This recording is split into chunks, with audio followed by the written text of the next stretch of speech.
joined now by our friend, Senator Marsha Blackburn of Tennessee, who is going to win re-election in November. I can say it. She does not have to say it.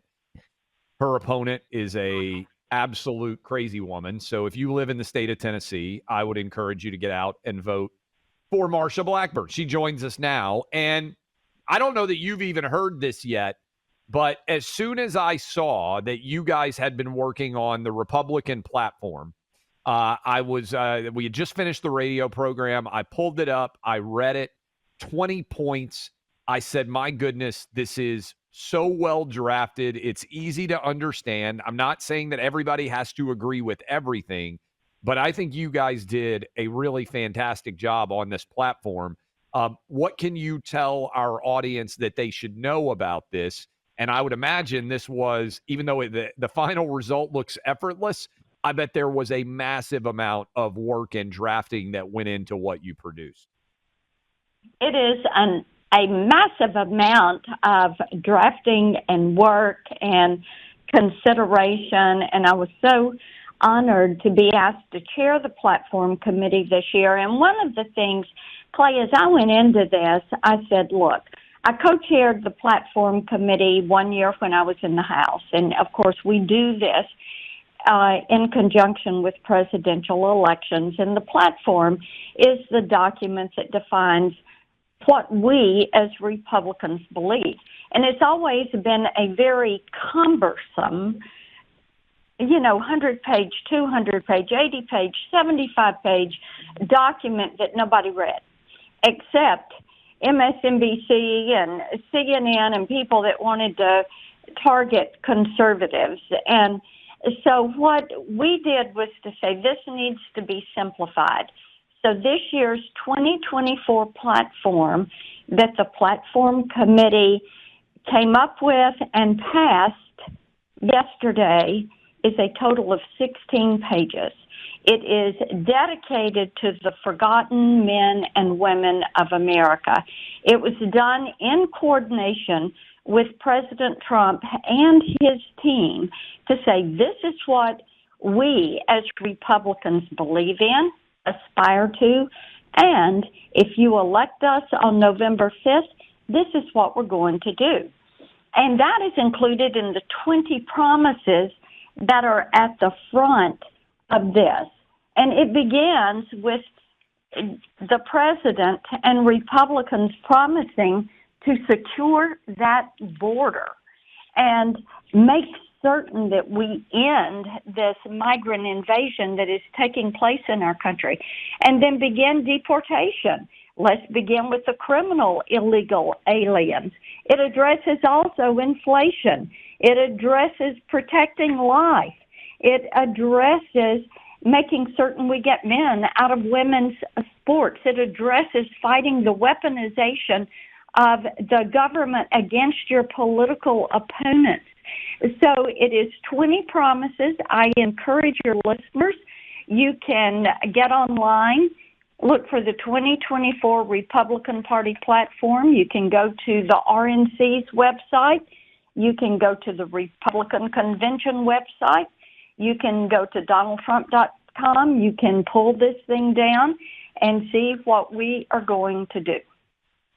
Senator Blackburn, appreciate you being with us, and good work on a RNC or a GOP platform that is getting a lot of attention, a lot of people talking, which is certainly to the good, and that's what we want to be going on here.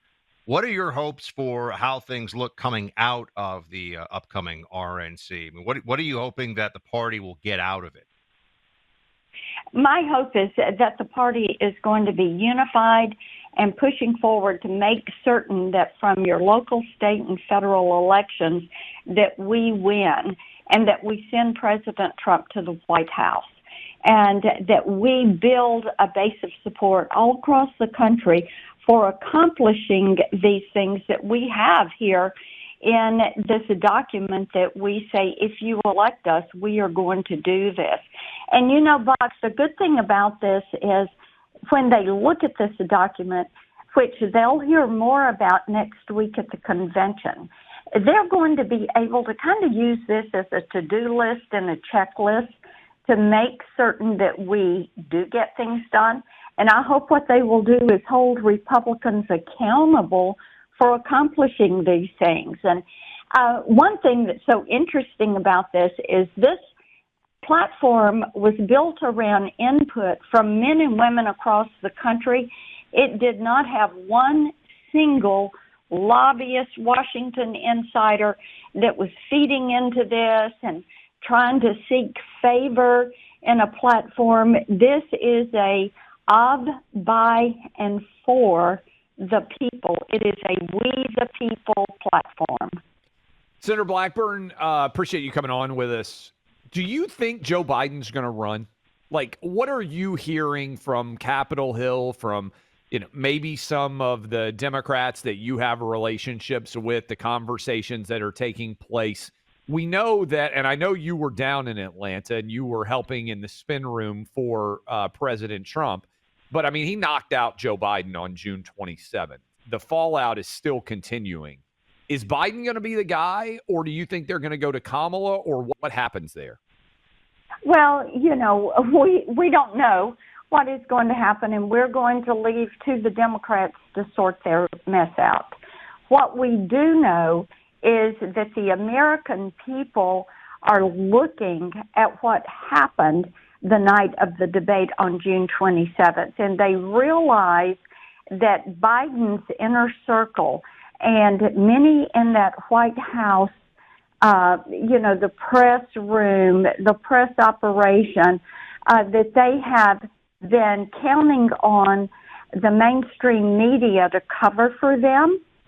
And the mainstream media is complicit in this. And basically, what the Democrats are feeling right now is they are reaping what they have sown, because the American people realize that the Biden inner circle has been lying to them. He is not sharp as a tack. He is not energetic. He is not on top of his game.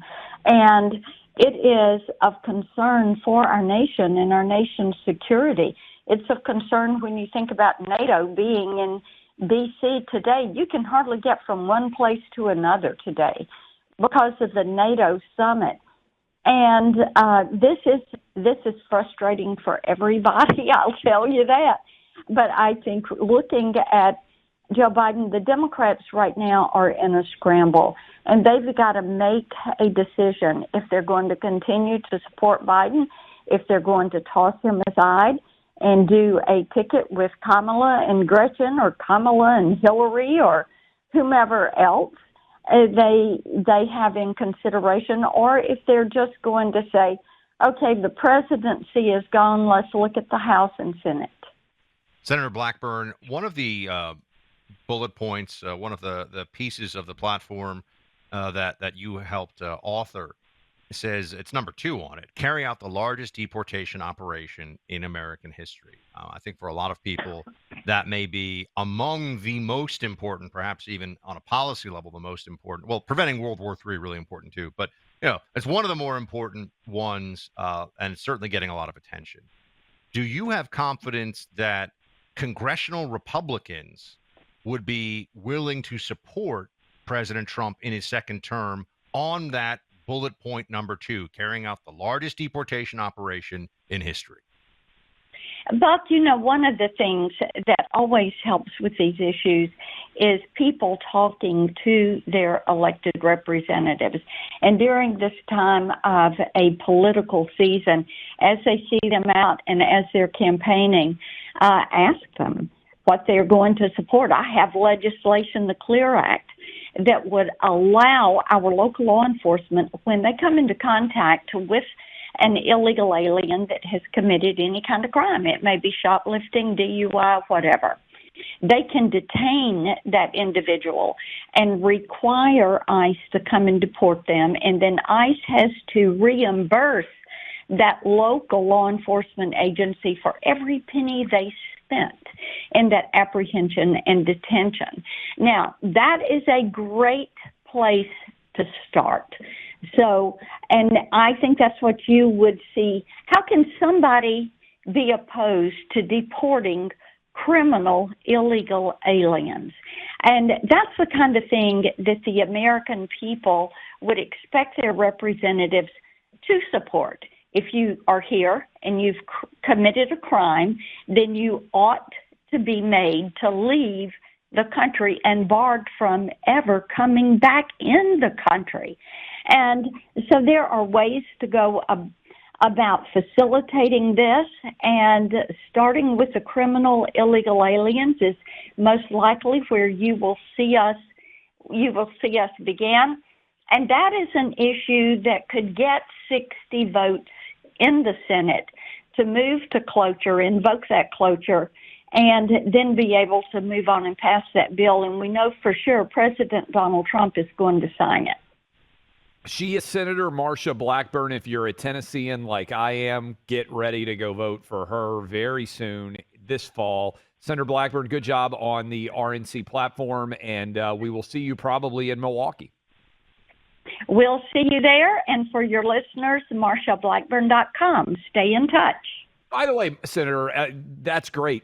Nashville really blew this not to have the RNC taking place next week in Nashville, didn't they? Like the idea that they let these city leaders not have the RNC because they claim that they were concerned about security. I'm still fired up about it. I was just thinking about it as I'm saying, you and I basically live a few miles from each other, and we're going to have to travel hundreds to see each other in Milwaukee. Nashville blew it, didn't they? You know what? They could have had this thing. It was theirs for the taking. The RNC would have loved to come to Nashville. And when I was in Milwaukee this week, they said, they were just going, oh, thank you. We're so excited that we have it here because we have work. And that is people in the hotels and the restaurants and the convention centers. And, Nashville could have had it. Security would not have been an issue because the RNC establishes a perimeter and the federal law enforcement takes care of everything inside of that perimeter. So you would have had more law enforcement. It would not have been spread thin, which they said was one of their considerations. No doubt. I'm still mad about it. I mean, the city blew it. But I'm looking forward to Milwaukee's gain, Nashville's loss. I'll see you next week. You got it. Bye-bye. That's Marsha Blackburn. Do you know that, Buck, that Nashville was all set? They had the RNC ready to roll, and then leftists on the city council decided they didn't like the idea of the Republican Party coming to the city of Nashville, and they shot it down. I mean, it's annoying on many levels. And now that I realize that I would have gotten to meet the puppy in the Travis family had it been in Nashville, and instead I'm going to be in Milwaukee. Sorry, Milwaukee, I don't have any puppy to go visit, so... Could have just been sleeping right in my home. Could have had an incredible time. And I say this, whether it's the DNC, the RNC, if your city can have a big event that allows people to make more money and work more hours, what a failure of leadership not to allow it. I'm fired up about this. Still, look, if you saved $100,000 back in 2009, good for you. But the problem is the spending power of that money has been reduced to just $70K thanks to inflation and out of control federal government spending. Gold hasn't seen the same kind of decrease in value that cash has. In fact, if you invested a portion of that $100K in gold over the last 15 years, your spending power might be more than $100,000 today. How you protect the value of money in your savings account from inflation is up to you. Investing some portion of your savings in gold, one smart way to protect the value of your savings account. Gold's become easy to access, easy to own, whether you want it in your savings account, 401k, IRA. Birch Gold is who we trust to make your first purchase or your latest purchase of gold that much easier. For over 20 years, Birch Gold has helped concerned Americans transition an existing IRA or 401k into a tax-sheltered IRA in physical gold. To learn more, get a free info kit by texting my name, Clay, C-L-A-Y, to 989898. Birch Gold has an A-plus rating with the Better Business Bureau. Text Clay to 989898. Claim your free, no-obligation info kit on gold today.